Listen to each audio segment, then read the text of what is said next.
Này nè các bạn, cái món nấm mình sốt cay bây giờ thì nó đã hoàn thành rồi nè các bạn thấy hấp dẫn không? Màu nó sắc rất là bắt luôn nha. Sợi nấm nó thấm vô gia vị ha. Nấm thì ăn nó ngọt các bạn, ngọt thanh ha, rất là bổ luôn các bạn. Nấm đùi gà với lại nấm kim châm nè ha. Nó ngọt ngọt, nấm thì nó hơi ngọt ngọt các bạn, hơi cay cay ha, ăn rất là bắt luôn các bạn. Và các bạn muốn biết mình làm như thế nào thì mời tất cả các bạn sẽ vô bếp làm cùng mình nha. Mời các bạn.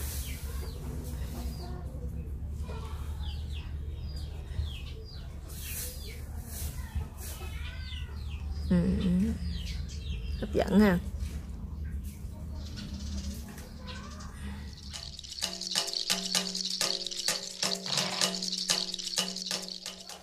Chào tất cả các bạn, hôm nay mình sẽ chia sẻ với các bạn cái món là nấm mình sốt cay nha. Trước tiên thì mình sẽ có đây là mình sẽ có đây là một cái bọc nấm kim châm nè các bạn ha. Đây là một nấm này là 200g đó các bạn. Với lại một cây nấm đuôi rà này là 150g ha. Thì mình sẽ có đây là 3 cọng hành. Các bạn nào mà thuần chay thì không có ăn hành á, không ăn hành với tỏi thì các bạn có thể thay thế bằng hành bô rô nha. Tiếp theo đây thì sẽ có gia vị đi kèm ha các bạn. Trước tiên thì mình sẽ có đây là bột ngọt nè, tỏi và ớt, đường, tương cà, tương ớt, tiêu, là bột ớt nha các bạn. Bột ớt này thì nó không có cay, mình chỉ để mình tạo cho cái màu nó đẹp thôi. Giờ mà các bạn sẽ vô bếp làm cùng mình nha. Mời các bạn. Rồi trước tiên thì chúng ta sẽ chuẩn bị một cái thau nước nha các bạn. Các bạn cho vào đây một ít muối ha, để chúng ta rửa cái phần ngâm cái phần nấm á các bạn. Cái nấm thì các bạn bọc nấm thì các bạn xé ra ha. Thì các bạn cắt cái phần chân này bỏ.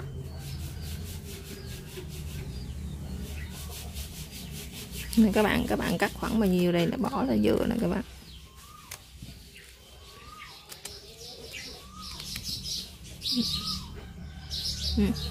Các bạn để vô trong cái thau nước này, các bạn ngâm cho mình khoảng 2 phút nha.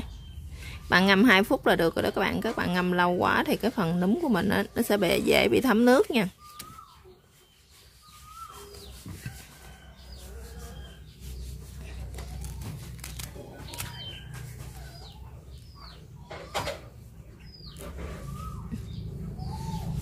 Cái cây nấm đuôi rà này thì các bạn sẽ lột bỏ cái phần dơ này nè các bạn.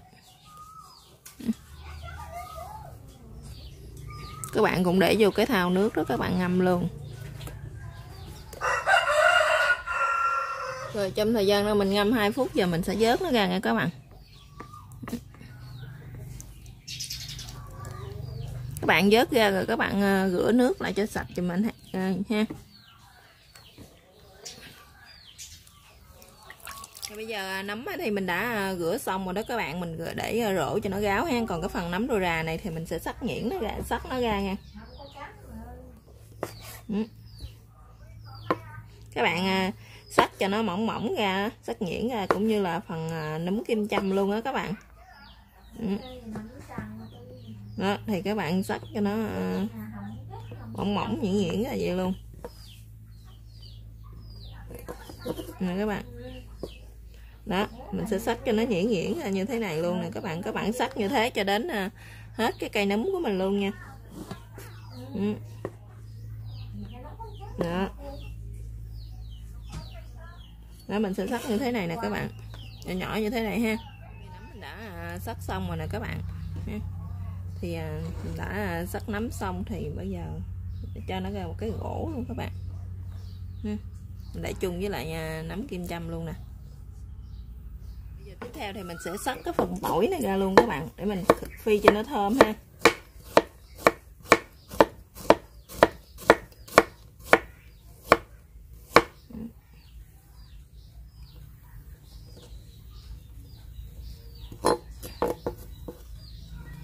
Bằm nhuyễn luôn các bạn.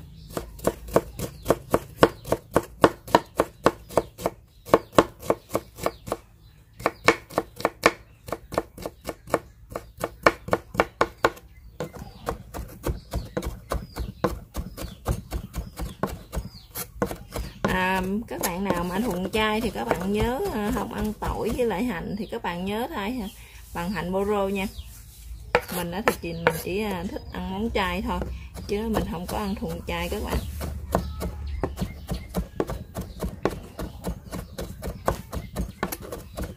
Đã bằm xong ha.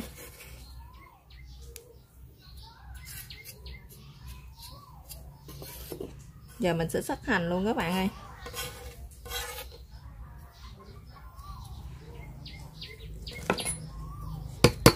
Hành thì các bạn đập dập như thế này nè cho nó thơm ha. Cái gốc hành thì mình để chung với lại tỏi mình phi cho nó thơm luôn các bạn. Các bạn cũng sắc nhuyễn nó ra luôn nha.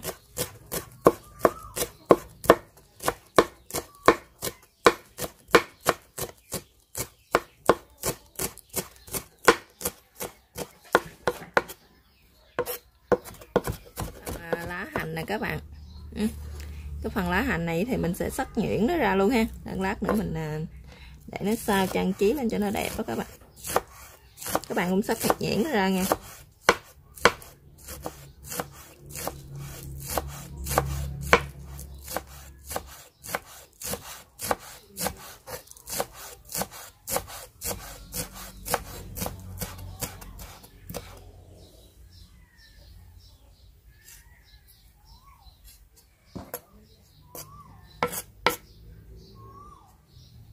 Bây giờ những nguyên liệu thì mình đã chuẩn bị xong. Bây giờ chúng ta sẽ vào bếp làm thôi nghe các bạn. Thì chúng ta sẽ nấu một cái nồi nước trước để chúng ta trụng nấm nha các bạn. Các bạn cho vào đây một ít nước ha.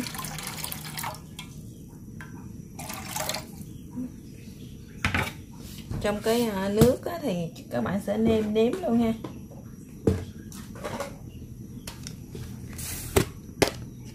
Thì trước tiên thì mình sẽ cho vào đây nửa muỗng cà phê muối ha, để mình nêm nếm để cho cái phần nấm của mình đó các bạn nó đậm vào vị hơn ha.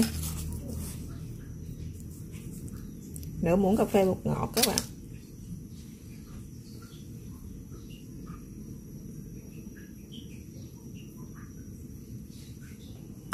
Rồi tiếp theo mình sẽ cho đường ha.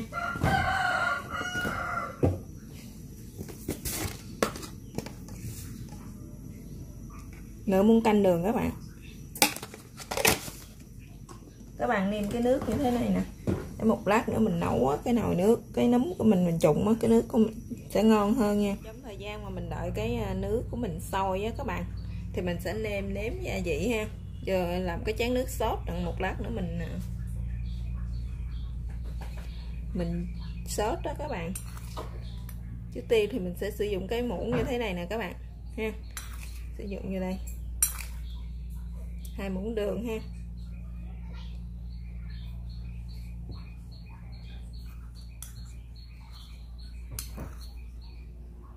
1/3 muỗng muối bọt các bạn, nửa muỗng cà phê bột ngọt ha. Nửa muỗng này bột ngọt rồi các bạn. Giờ mình sẽ cho vào đây là ớt bột nha. Sẽ sử dụng 1 muỗng thôi các bạn. Một lát nữa mình sẽ để vô trong dầu á, cho nó tạo cái màu nhiều hơn ha. Sẽ là tương ớt ha, mình sẽ cho vào đây 3 muỗng các bạn.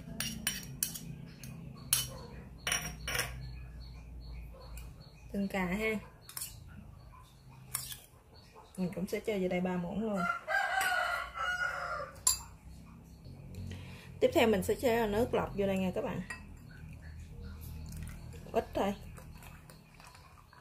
Các bạn quậy cho nó tan cái phần gia vị này của mình ra hết nè.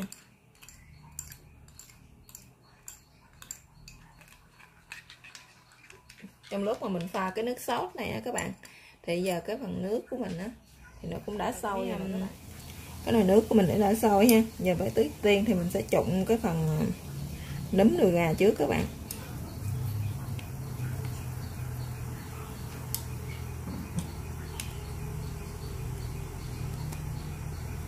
Nấm đùi gà thì các bạn trụng cho mình 3 phút nha.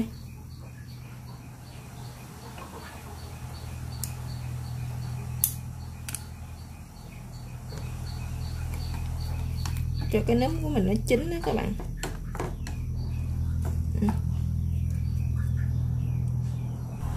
Rồi bây giờ cái nấm của mình đã trụng được 3 phút rồi nè các bạn. Các bạn thấy nó mềm ha, nó dịu hơn rồi đó các bạn. Giờ mình sẽ gấp nó ra một cái gỗ nha, để cho nó gõ nước các bạn ơi.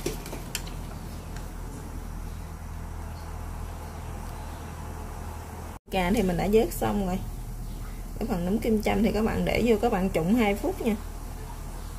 Thì tại vì nấm kim châm của mình nó rất là mau chín các bạn.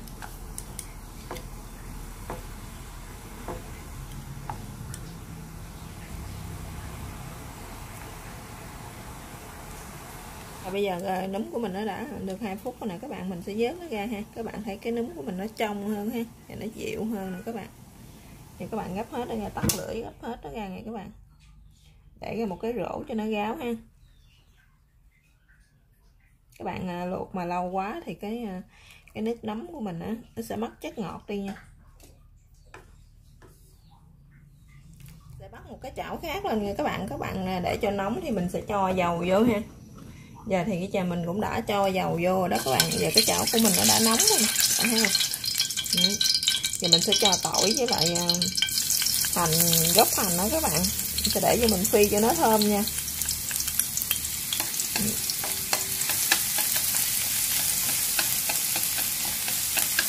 Tỏi với hành thì mình đã phi cho nó vàng và thơm rồi đó các bạn. Mình sẽ để cái phần nước sốt này vô luôn ha.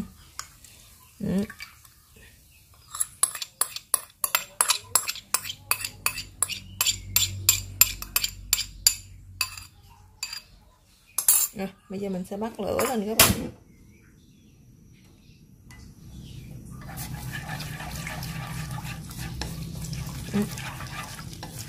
Các bạn để cho nó sôi lên ha, rồi các bạn nêm lại thử coi nó vừa ăn chưa nha. Nếu nó vừa ăn rồi thì các bạn khỏi nêm lại. Nếu mà nó chưa vừa ăn thì các bạn sẽ nêm lại nha.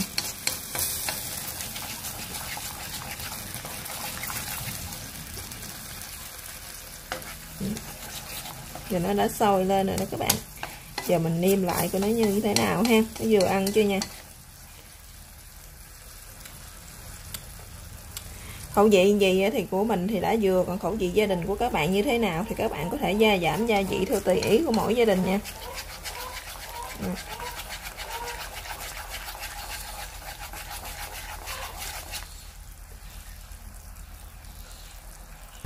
Rồi bây giờ các bạn mình muốn tạo thêm cái màu cho nó đẹp đỏ hơn ha. Giờ mình sẽ thêm nửa muỗng này bột ớt nữa các bạn. Bây giờ mình sẽ để cho nó sôi lên một xíu nữa, nó kẹo lại nữa. Rồi mình sẽ tắt bếp nha.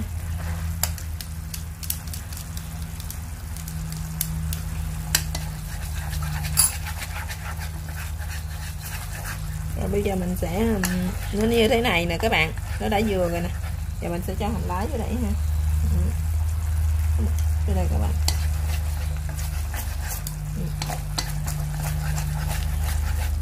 Đó, vậy là xong cái phần nước sốt của mình rồi đó các bạn.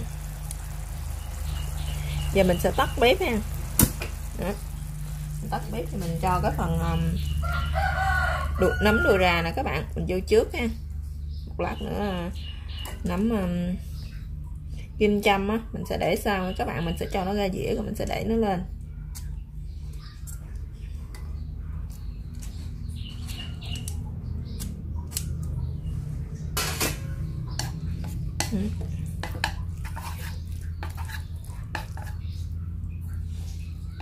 Giờ cái phần nấm kim châm thì mình xách cho nó ra dĩa các bạn.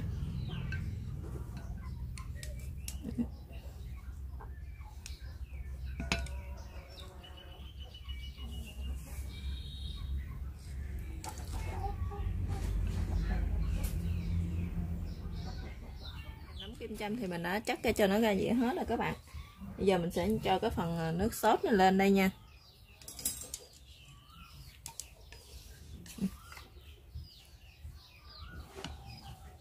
Cái phần nấm đùi gà nè các bạn.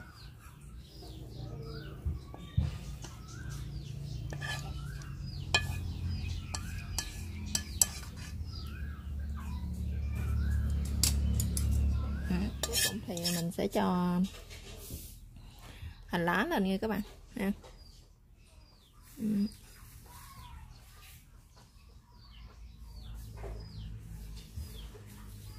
để lên cho nó bắt mắt hơn ha.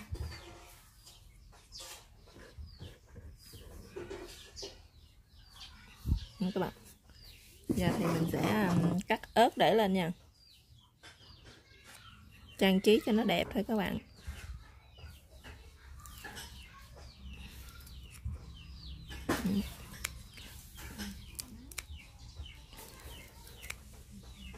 Cái vị của nó ăn thì nó rất là vừa ăn nha các bạn.